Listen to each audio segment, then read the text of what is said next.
Georgia.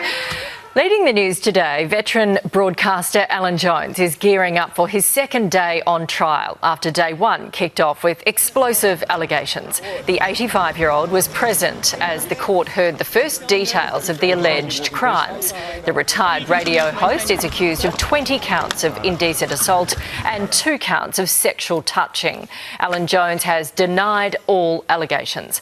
For more, we are joined by criminal lawyer Jahan Kalanta. Good morning to you. So day one, what were your key moments? I saw 3 key moments. One was the prosecution's opening, outlining essentially the case that the Crown intends to call, which is there were numerous complainants and those complainants were too scared to come forward with their stories.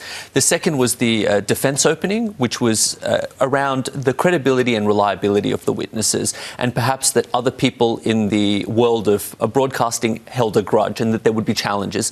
And the third was the complainant starting to give his evidence, talking about his story and essentially the elements of the charge and the allegations that were brought forward. So what are some of the differences, given this is being heard by a judge, not a jury? There are some practical differences. A jury only needs to tell us the outcome, guilty or not guilty, whereas a judge needs to outline the reasons and the rationale as to the decision that was reached on all of the different counts.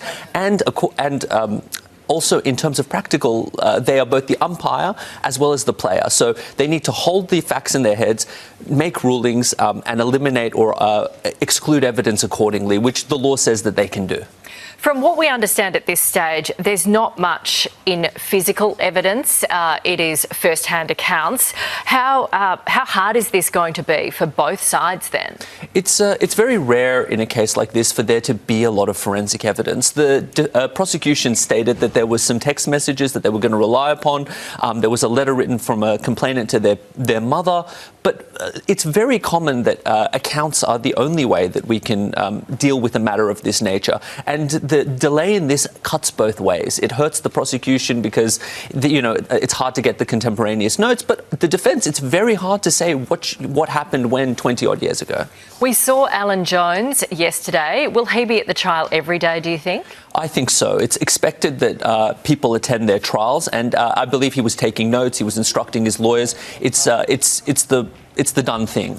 People attend their trial. Given his age, there might be allowances. There might be shorter court dates on some days, and there might be some different strategies that are used. But generally speaking, the done thing is that for him to attend. Okay. How can we expect day 2 to unfold?